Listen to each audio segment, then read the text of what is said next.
गुजरात चुनाव के लिए बीजेपी ने आज 160 उम्मीदवारों को टिकट बांटा। बीजेपी की लिस्ट में जो सबसे इंटरेस्टिंग और चौंकाने वाला नाम रहा वो हार्दिक पटेल का रहा। बीजेपी ने हार्दिक पटेल को विरमगांव गांव से टिकट दिया है। पिछली बार हार्दिक पटेल कांग्रेस के साथ थे। विरमगांव सीट पर कांग्रेस कैंडिडेट को जिताया था, लेकिन समय के साथ अब हार्दिक पटेल बीजेपी के साथ हैं। विरमगांव कांग्रेस के दबदबे वाली सीट रही है। क्या विरमगांव सीट पर हार्दिक पटेल का स्वागत होगा? हार्दिक पटेल इस समय विरमगांव में हैं, चुनावी कैंपेन कर रहे हैं। इंडिया टीवी संवाददाता राजेश कुमार भी विरमगांव में हैं। राजेश कुमार की हार्दिक पटेल से एक्सक्लूसिव बातचीत हुई है। क्या कहना हार्दिक पटेल का, आइए सुनवाते हैं। भारतीय जनता पार्टी ने गुजरात चुनाव के लिए अपने उम्मीदवारों की घोषणा की है, लेकिन सबसे ज्यादा जो नाम चर्चा में है वो है हार्दिक पटेल।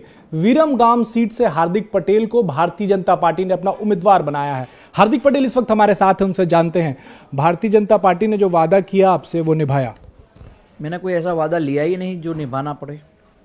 मैं कभी भी कोई वादा नहीं लेता, क्योंकि मैं जहाँ भी जाता हूँ वहाँ अपना 100% देता हूँ, ताकि मैं जिस मुद्दे के साथ गया हूँ, जिस मकसद के साथ गया हूँ, उसको मैं पूर्ण कर सकूँ।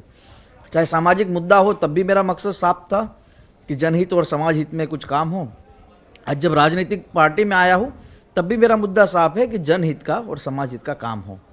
यहाँ पर भारतीय जनता पार्टी ने मुझे उम्मीदवार के रूप में घोषित किया है, तो सबसे पहले तो मैं शीर्ष नेतृत्व का धन्यवाद देता हूँ, क्योंकि सबसे कम उम्र का मैं उम्मीदवार हूँ पूरे गुजरात में। तो कम उम्र के उम्मीदवार में बड़ी जिम्मेवारी आ गई है, जिस जिम्मेवारी को मुझे आने वाले दिनों में निभाना है। और देश के यशस्वी प्रधानमंत्री नरेंद्र भाई मोदी और देश के मक्कम गृह मंत्री अमित भाई शाह का एक गृह स्टेट है, तो हम सब लोग उनकी बनाई गई योजनाओं के साथ, और खासकर विरमगांव की जो सीट है, 10 साल से यहाँ कांग्रेस है, और फिर भी जो विकास के कार्य यहाँ होने चाहिए थे, उस कार्यों को भारतीय सरकार और गुजरात सरकार की ओर से किए गए हैं, लेकिन और ज़्यादा कुछ अच्छा काम हो, इसके लिए मैं चाहता हूँ, और यहाँ सब लोग चाहते हैं कि भारतीय जनता पार्टी से विरमगांव से भारतीय जनता पार्टी का उम्मीदवार चुनाव जीते। 2 बार यहाँ पिछली 2 बार से कांग्रेस जीत रही है, ये एक टफ सीट मानी जाती है। इस टफ सीट पर आपको चुना गया, इसके पीछे क्या वजह? संघर्ष के रास्तों में कठिनाई बहुत होती है। टिकट मिल गई, लेकिन इसको मैं संघर्ष का रास्ता मानता हूँ। टिकट मिलना कोई राजी चीज़ नहीं है, लेकिन उसमें आपको खरा उतरना है।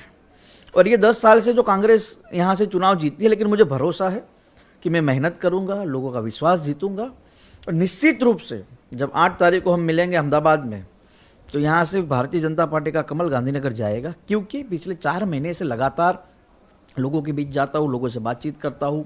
फ्री मेडिकल कैंप की बात हो, शिक्षा के क्षेत्र में मैंने जितनी भी स्कूल है सभी बच्चों को नोटबुक बांटे हैं। कई स्कूलों में मैंने आरओ प्लांट लगवाए हैं। मैं ना विधायक हूँ, फिर भी मैंने बहुत सारी स्कूलों में स्पोर्ट्स की किटें बांटी है। और सबसे अच्छी बात जो मुझे सबसे ज़्यादा प्रिय है कि मैंने 21 जो पढ़ने में अव्वल लाने वाली जो लड़कियां थी, उसको मैंने टैबलेट बांटा है। पूरा मेरा एनजीओ चलता है। तो हम सोशल वर्क करते हैं, लोग अपने आप को समझ जाएंगे कि ये रास्ता सही है, तो इस लड़के को चुनना चाहिए। देखिए, कुछ लोग तो समझ रहे हैं हार्दिक, लेकिन कुछ लोग ऐसे भी हैं जो आप पर आरोप लगा रहे हैं। आप के बारे में कहा जा रहा है कि जब आप आंदोलन कर रहे थे, उसके बाद पॉलिटिकल पार्टीज में कांग्रेस ने अपना हाथ बढ़ाया, आपको साथ में लिया, आपको वर्किंग प्रेसिडेंट तक बनाया, उसके बाद आपने कांग्रेस का साथ छोड़ दिया। आपको पत्रकार का ये बूम दे दिया और फिर आपको किसी का इंटरव्यू करने ही ना दे, तो क्या करोगे? बूम लेकर घूमते रहोगे गांव में? तो कार्यकारी अध्यक्ष बना देना मतलब नहीं होता। काम क्या दिया आपने? आपने कितनी छूट दी? जो 4 महीने में कार्यकर्ता की रूह पे जितनी छूट मुझे यहाँ पर मिली, मैं 10,000 से अधिक लोगों को 1-to-1 मिला हूँ, यानी कि फैमिली। तो वो छूट वहाँ तो नहीं थी। और जो पार्टी सनातन हिंदू के संस्कृति के खिलाफ रही हो कांग्रेस, हम लोग जब मैं कांग्रेस में था तब मैंने राम मंदिर निर्माण के लिए 21,000 का चेक भेजा था, क्योंकि मैं रामानंदी परिवार से आता हूँ। तो हमारा ये रूल रहा है कि हम जहाँ भी जाते वहाँ पूरे दम के साथ खड़े रहते। आज जहाँ पर खड़े हैं, तो आप नरेंद्र भाई और अमित भाई के खिलाफ जो भी चीज़ करेंगे, उसके सामने मैं दम के खड़ा रहूँगा और उनका प्रोटेक्ट करूँगा। क्योंकि ये गुजरात आज जो बना, जहाँ आप बैठे हैं ना विरमगांव में, पिछले 20 साल से यहाँ कर्फ्यू नहीं लगा। उससे पहले हर 3 दिन में यहाँ कर्फ्यू लगता था। जिस विरमगांव में आप बैठे, उसका इतिहास 1200 साल पुराना है। अहमदाबाद का इतिहास 600 साल पुराना है। तो इस विरमगांव को एक नई मुकाम तक पहुंचाने के लिए, नई ऊंचाई पर पहुंचाने के लिए भारतीय जनता पार्टी की ओर से जो जिम्मेवारी मुझे मिली है उस जिम्मेवारी को हम निभाएंगे। और एक बात मैं आपको ये बता दूं कि नरेंद्र भाई और भारतीय जनता पार्टी पर लोगों का जो भरोसा था उससे दुगना भरोसा हुआ है, क्योंकि जिस हिसाब से भारतीय जनता पार्टी ने काम किया है वो लाजवाब है, उससे लोग खुश भी है।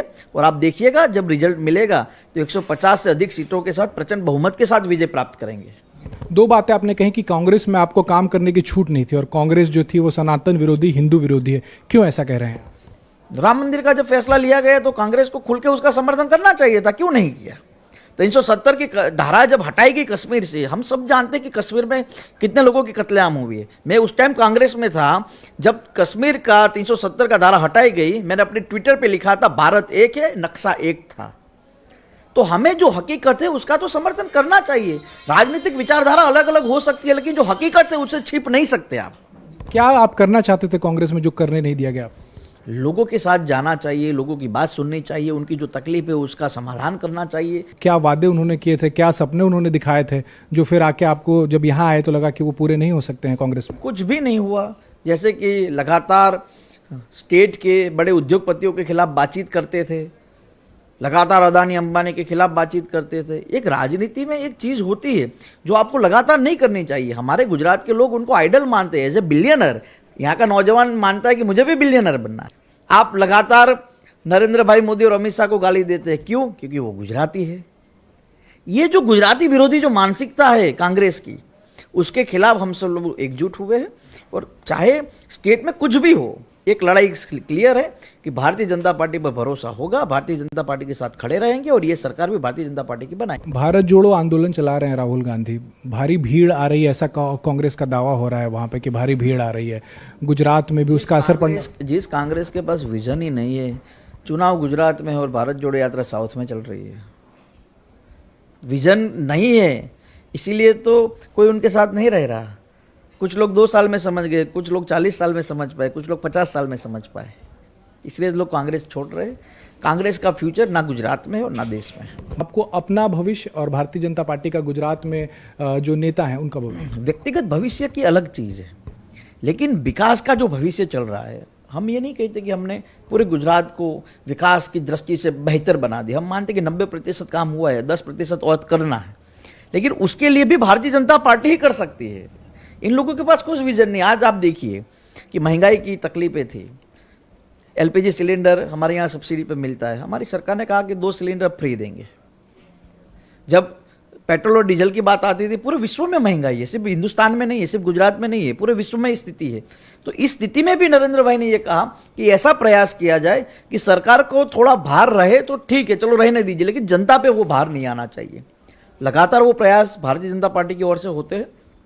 और कोरोना का माहौल कोई इसने नहीं देखा, पूरा विश्व इस स्थिति में चपेट में आ गया था। भारत ने खुद की वैक्सीन भी निकाली, लोगों को बचाया भी और दूसरे देशों को वैक्सीन भी दी। तो ऐसी सारी स्थितियों में क्या कांग्रेस के पास कुछ विजन है? तो आइए विजन लेकर आइए ना। विजन क्यों नहीं दिखाया जाता? और वो विजन मुझे नहीं लगता वो विजन सिर्फ और सिर्फ भारतीय जनता पार्टी के साथ है।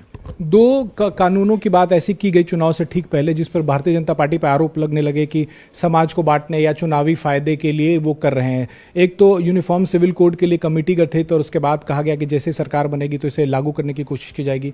दूसरा, एक नोटिफिकेशन जारी करके 2 और जिले मेहसाना और आनंद को जोड़ा गया, जिसमें पाकिस्तान, अफगानिस्तान और बांग्लादेश से आए हुए हिंदू, सिख, ईसाई इन लोगों को बसाया जाए, मुसलमानों को ना बसाया जाए। इसको लेकर राजनीति हुई और भारतीय जनता पार्टी पर आरोप लगा कि वो मुसलमानों के खिलाफ जो है वो राजनीति कर रही है। भारतीय जनता पार्टी सबका साथ, सबका विकास, सबके विश्वास के साथ चलती है। यूनिफॉर्म सिविल कोड वो भारतीय जनता पार्टी डॉक्टर बाबा साहब आम्बेडकर के सपनों पर चल रही है, इसलिए उसको लागू करना है। भारतीय जनता पार्टी जो भी चीज़ लेके आती है उसमें जनहित और समाज हित का सबसे बड़ा महत्व रहा है। और यूनिफॉर्म सिविल कोड किसका सपना था? समानता का, डॉक्टर बाबा साहब आम्बेडकर का।